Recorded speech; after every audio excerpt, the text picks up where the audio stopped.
Wealthy white family adopts black boy. 10 years later, he changes their lives forever. The summer sun hung low over the leafy cul-de-sac in Greenwich, Connecticut, casting long golden lines through the immaculate windows of the Whitley estate.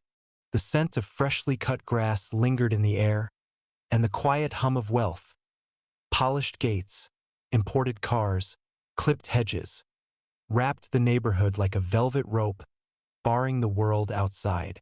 But on that particular afternoon, as Eleanor Whitley leaned over the kitchen island reviewing a guest list for the annual philanthropy gala, the doorbell rang with a tone that somehow felt heavier than usual. "Mrs. Whitley?" called Gloria, the housekeeper, from the grand foyer, her voice uncertain. There's someone at the door. A boy." Eleanor raised an eyebrow. "A delivery? At this hour?" "No, ma'am," Gloria said. "He's not delivering anything. He's alone. And he's asking for you." Curious and mildly annoyed, Eleanor crossed the marble floor in her bare feet, still in her yoga gear, her blonde hair pulled back in a no-nonsense ponytail. When she opened the front door, she saw him. He couldn't have been more than 7 years old. Black, thin, underdressed in shorts that looked too small and a t-shirt that had clearly seen too many washes. His shoes were the wrong size, his posture guarded but not afraid. Something deeper than fear was in his eyes. Something like expectation. "Are you Mrs. Eleanor Whitley?" he asked, voice small but deliberate. "I am," she said, hesitating. "And who might you be?" "I'm Isaiah," he replied. "My mom told me if anything ever happened to her, to come here. She said you'd help." The silence that followed was absolute, broken only by the soft rustle of the wind and the chirp of a bird nearby. Eleanor's lips parted slightly, but nothing came out. He reached into his pocket and pulled out a crumpled envelope. Her name was written on the front in a hand she hadn't seen in years. An hour later, after Isaiah had eaten 2 ham sandwiches and a glass of fresh orange juice, he sat curled up on the leather couch in the sitting room, holding the same envelope Eleanor had refused to open in front of him. She stood in the doorway, arms crossed, while her husband, Gregory, a tall man with salt and pepper hair and a tailored presence, paced the room like a man trying to solve a legal case in his head. Fitting, since he was a federal judge. "You're telling me," Gregory said slowly, "that this boy, this child, just walked up to our front door claiming he's somehow connected to you?" Eleanor finally opened the letter. Her hands trembled, not from fear, but from the flood of memory the handwriting unleashed. "She was my college roommate, Greg," Eleanor whispered. "Tamika. We lost touch. Life happened. She got pregnant young, and I was busy climbing the gallery world. But I never stopped thinking about her." "And she sent her son to you?" Gregory's tone softened, but only just. "Without calling? Without writing? What if?" "She's dead," Eleanor said suddenly, her voice firm now. "She wouldn't have sent him unless it was the last thing she could do." Gregory exhaled through his nose and ran a hand through his hair. "This is a massive responsibility. We have 3 children, Elle. And they're not going to just accept." "He's not a package, Greg," she interrupted. "He's a child. A scared, bright, polite little boy whose mother trusted me with his life." A long pause. Then Isaiah's voice, from the couch. "I can sleep in the garage if it's easier. I don't need much." The words sliced through the air like a blade. Gregory turned, and for the first time looked Isaiah in the eye. Really looked at him. "No one sleeps in the garage in this house," he said. "Not even me when I mess up." That night, Isaiah was given the guest room at the end of the east wing. Smaller than the rest, but still far more luxurious than anything he had ever known. The bed felt like a cloud. There was a bookshelf, a window with actual curtains, even a desk with a lamp. He didn't cry. Not that night. He just stared at the ceiling wide-eyed, his hands folded on his stomach, listening to the stillness around him. Downstairs, Eleanor and Gregory stood in the kitchen, speaking in hushed voices. "I'm going to find out what happened," she said, "to Tamika, and if there's anyone looking for him, we'll do what's right. But until then, I can't let him go back out there." Gregory nodded slowly. "All right, but if we do this, it's not a weekend project. It's a lifetime." "I know," she said. "That's the point." Upstairs, Isaiah closed his eyes, not knowing that this night, this quiet, confusing, hopeful night, was the beginning of a journey that would one day bring the entire Whitley family to its knees, only to rebuild it stronger than it had ever been. At first, the Whitley mansion did not feel like a home to Isaiah. It felt like a museum. Every surface was spotless, every room curated like an art exhibit, every whisper echoed just a little too long. The walls were adorned with oil paintings of people whose names he didn't know, wearing clothes from centuries past, and the grand piano in the foyer sat like a sleeping beast, beautiful but untouchable. He was polite, always polite. He folded his hands in his lap when spoken to. He thanked Gloria each morning for breakfast, even if it was something as simple as toast with strawberry preserves. He never asked for seconds. He never raised his voice. But the Whitley children noticed. Eleanor and Gregory had three. Chloe, the eldest, a 17-year-old with the posture of a ballerina and a voice that could command a boardroom even before college. Hudson, 15, reserved and analytical, who always had one AirPod in and a calculus book nearby. And little Annie, who was 11 and always had paint on her fingers and questions in her mouth. Annie was the first to speak to Isaiah like he wasn't made of glass. "Do you like jelly beans?" she asked one afternoon, holding out a handful as she plopped down beside him on the backyard swing. Isaiah glanced at her, unsure if it was a trick. "I guess. I've only had the red ones. From a machine. At a laundromat." She stared at him, eyes wide. "What? You've never had popcorn flavor? Or the weird ones that taste like grass?" "Grass?" he asked, making a face. She grinned. "Yeah, they're gross, but it's fun. Here." She handed him a green one. Did taste like grass. He laughed. And she did too, and something shifted. A hinge creaked open somewhere deep inside him. That night, around the long dinner table, Isaiah sat stiffly as Eleanor served roast chicken and rosemary potatoes. Chloe barely acknowledged him. Hudson gave him a cool glance but said nothing. Annie, bless her soul, filled the silence with chatter about her art project on constellations. Gregory set down his fork and looked directly at Isaiah. "How was your day today, son?" The word, son, caught Isaiah off guard. Not in a bad way, just new. "I helped Gloria fold sheets, and Annie showed me her jelly beans." "Did she give you the grass one?" Hudson murmured, smirking. Isaiah smiled, hesitant. "Yeah, it was weird." Chloe finally looked up. "So, is he staying forever? Or is this like a trial run?" "Chloe," Eleanor said, her tone quiet but sharp. "What?" "It's a valid question." Gregory put his napkin down and leaned forward. "We're figuring things out as a family. That means we ask our questions with kindness." "Understood."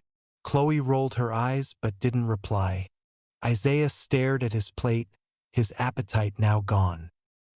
Later, Eleanor sat beside him on the small couch in the library, a room he'd wandered into accidentally and now found himself drawn to. "You okay?" she asked softly. He nodded, but it was a lie. "She doesn't like me," he said finally. "Your daughter." Eleanor sighed. "Chloe." Chloe's struggling. She's not used to change. But she'll come around. She has a good heart, even if it hides behind a sharp tongue. I don't want to mess anything up, he murmured. This place feels like I don't belong in it. Eleanor placed a gentle hand on his shoulder. Isaiah, belonging isn't something given. It's something built, brick by brick. You're already laying the first stones. Give it time. He looked up at her, his eyes searching. What if I mess up? Then you try again, she said. That's what families do. The next few weeks passed slowly but not unpleasantly. Isaiah began waking up before the others, slipping into the kitchen to help Gloria with breakfast.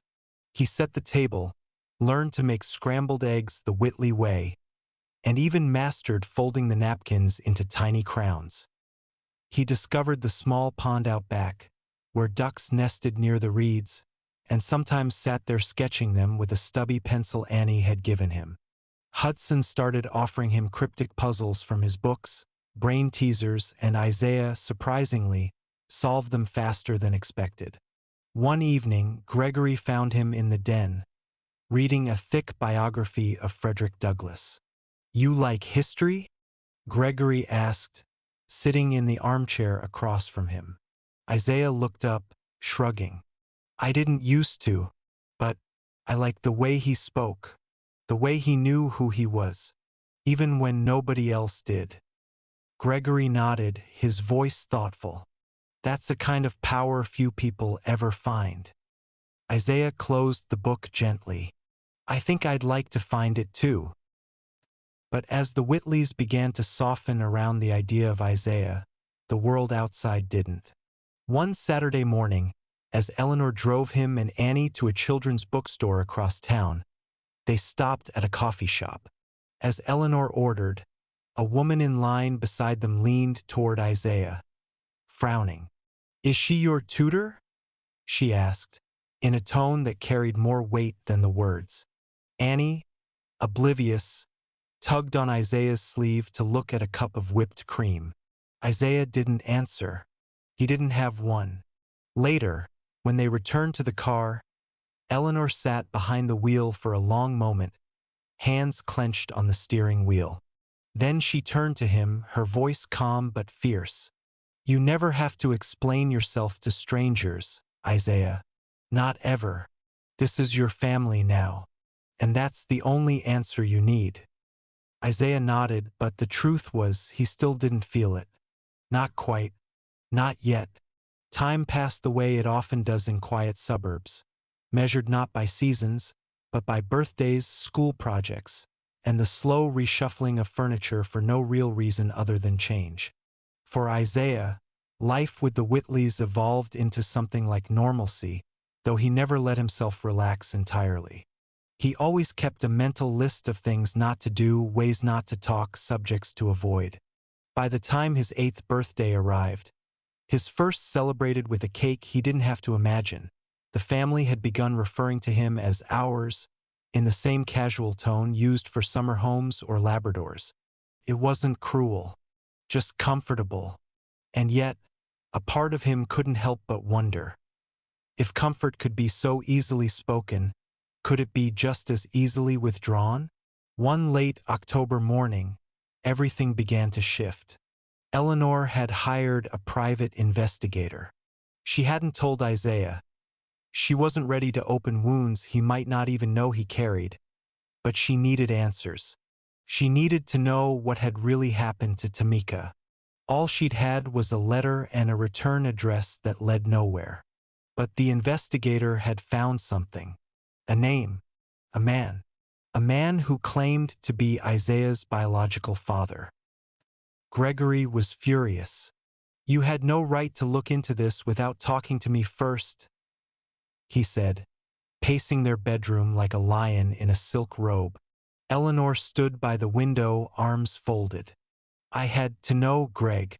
What if there was someone out there who might try to take him back? I wasn't going to let that happen without knowing who they were. And now that you know, he snapped, What are you planning to do? Invite him over for brunch. Say, meet the people raising your son?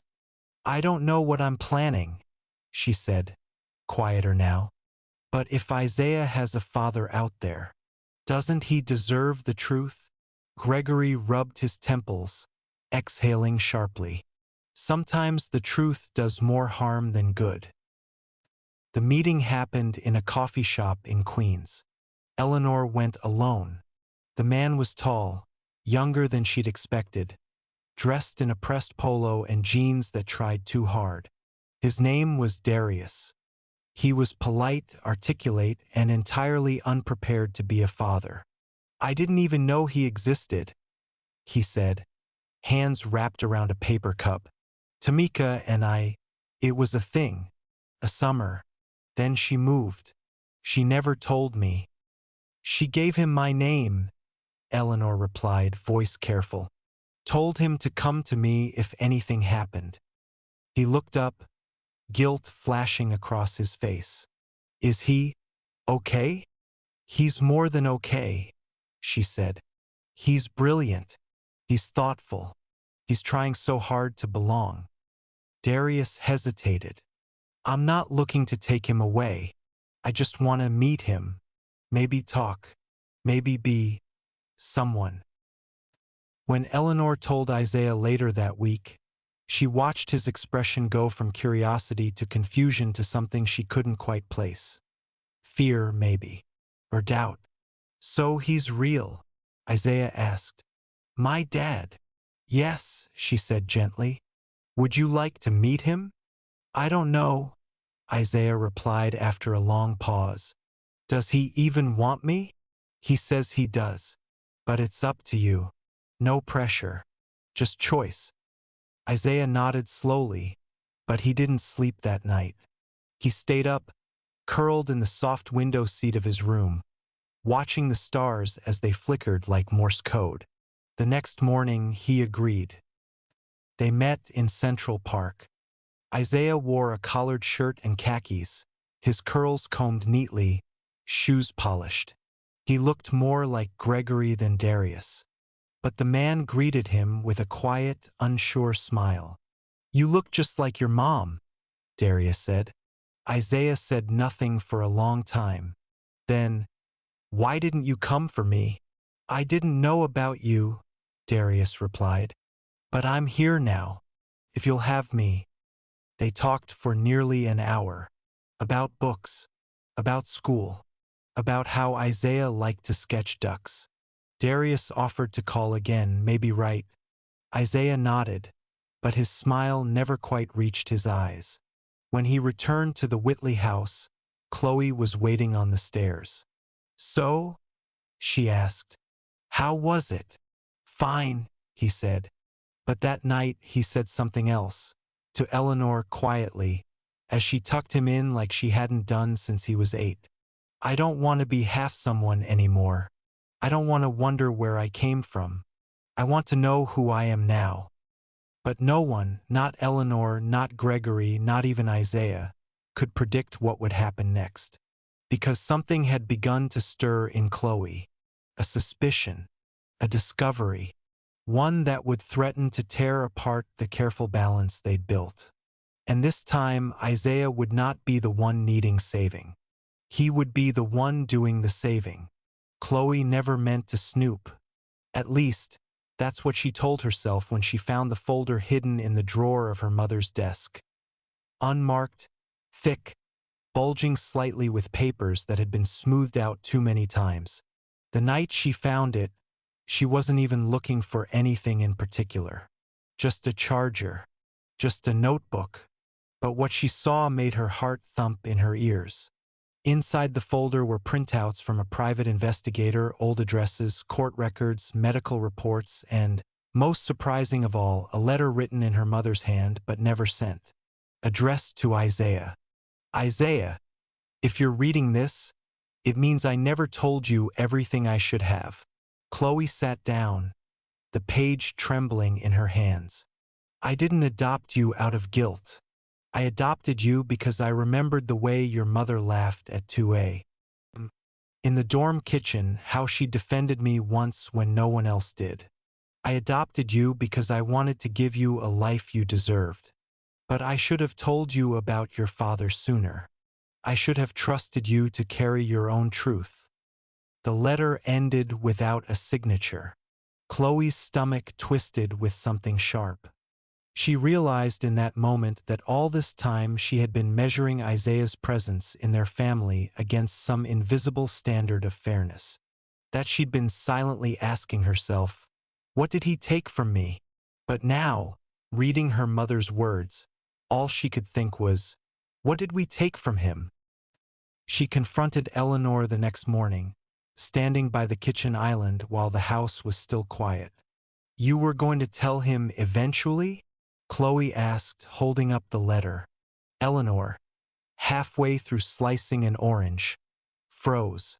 Her knuckles whitened on the knife handle. I was, she said, but I didn't know when. He already met his dad. What more are you waiting for? It's not about waiting, Eleanor said, eyes flashing. It's about protecting him. About letting him grow into his identity without being defined by someone else's absence. But that's not your call anymore, Chloe said. He's not 8 years old. He's 16. And he's smart. Smarter than we ever gave him credit for. Eleanor said nothing. I used to think he was a guest in our house, Chloe added quietly. But now I'm wondering if we were guests in his story. That night, Isaiah sat in the den with Gregory, watching an old documentary on civil rights when Chloe came in and turned off the TV. I need to talk to both of you. Gregory raised an eyebrow, but said nothing. Isaiah looked up, curious. I read Mom's letter, she said. The one about your birth father. And everything else. I know I shouldn't have. But I did. Isaiah went very still. I think, Chloe continued, swallowing, we owe you an apology for not telling you sooner, for making you feel like a side note in your own life. Isaiah blinked, stunned. You don't have to. No, I do, she said, because I was awful to you. I acted like you were just passing through, but you stayed. You helped Annie with her school art fair. You fixed the piano pedals so Mom could play again. You figured out Hudson's math error in his physics project before he even noticed it himself. She paused, breath-catching. You stitched yourself into this family better than any of us ever did. And we didn't even see it. Isaiah said nothing for a long time. Then, do you think if I hadn't come, things would have been better?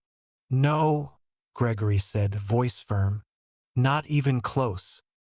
Isaiah looked down at his hands. Sometimes I still feel like I'm trying to earn a place I already have.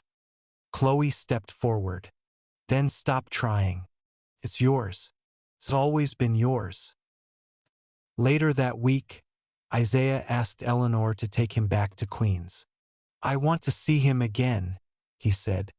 But not because I'm searching for something. I just want to know who he is, and who I'm not. They met at the same park bench. This time Isaiah spoke first. You're not my father. Not really. But you're someone. Maybe even someone I'll want to know. Darius nodded slowly. I'd like that. I don't want to make up for lost time. I just want to be in the time that's left. Isaiah smiled. Fair enough. Back at the Whitley home, a storm brewed in more ways than one. Hudson had been acting strange, quiet even for him. He'd started avoiding the family dinners, retreating into his room. One night, Gregory knocked softly on his door. Everything okay in there? Pause. Then, I think I want to switch schools. Gregory frowned. Why? I don't know, Hudson said. I guess because Isaiah makes everything look easy. And it's not. It's not easy for me. Gregory sat on the edge of the bed. Are you jealous of him? Hudson hesitated. No, I admire him, but I don't think I've ever told him that. Gregory nodded. Then maybe it's time you did. In the weeks that followed, something subtle and beautiful began to change in the Whitley house. Isaiah no longer waited to be invited into conversations. He started them. Hudson joined him in late-night debates about politics and space travel. Chloe began leaving notes in his books, quotes, thoughts, things she hoped he'd like. Even Gregory, who had once seen Isaiah as a disruption, now saw him as a mirror, reflecting back the kind of father he wanted to be. And Eleanor? She finally mailed the letter. Only this time she signed it. But peace is fragile, and the past has a way of returning in ways no one expects. Because the next time the phone rang, it wasn't Darius. It was someone else. Someone from Tamika's side of the family. And they weren't calling to reconnect. They were calling for custody. The letter arrived by courier, hand-delivered and official. Eleanor unfolded it at the kitchen table, her fingers trembling, Gregory reading silently over her shoulder. It was from Tamika's sister, an Aunt Isaiah had never met. She was petitioning for custody. Not visitation. Custody. I don't understand, Isaiah said that evening, his voice low. She never visited, never called, never wrote.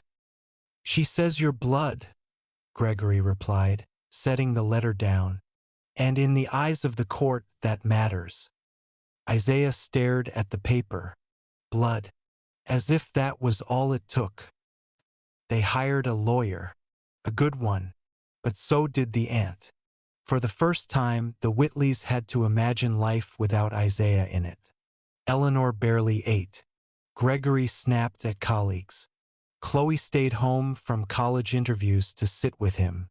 Annie painted a mural on his wall that said "Stay here forever." The hearing was set for Thursday. Isaiah didn't speak much that week. But the night before the hearing, he went to Gregory's study and asked to speak to the judge himself. Not your lawyer? Gregory asked gently. No, Isaiah said. Me. My voice. Gregory studied him. You sure? Isaiah nodded. It's my life. The courtroom was pale and cold, the way most places designed for pain often are. The aunt sat across from him in a burgundy coat, her posture rigid, her expression unreadable. The judge, a tired man with kind eyes, called Isaiah to the stand. No one interrupted him. No one coached him. He just spoke. I didn't choose to be born where I was born, or lose the mom I had. I didn't ask to be left at someone's door. But I was, and they opened it. He paused, voice steady. I've lived with the Whitleys for almost 10 years. I've grown up with them. I've laughed with them. I've cried in their arms. I've seen them fight and forgive. I'm not a visitor in their house. I'm a thread in its walls. Another pause. You can tell me that blood is thicker than paper or money or time. But I've learned something else. Love is thicker than anything. The courtroom went still.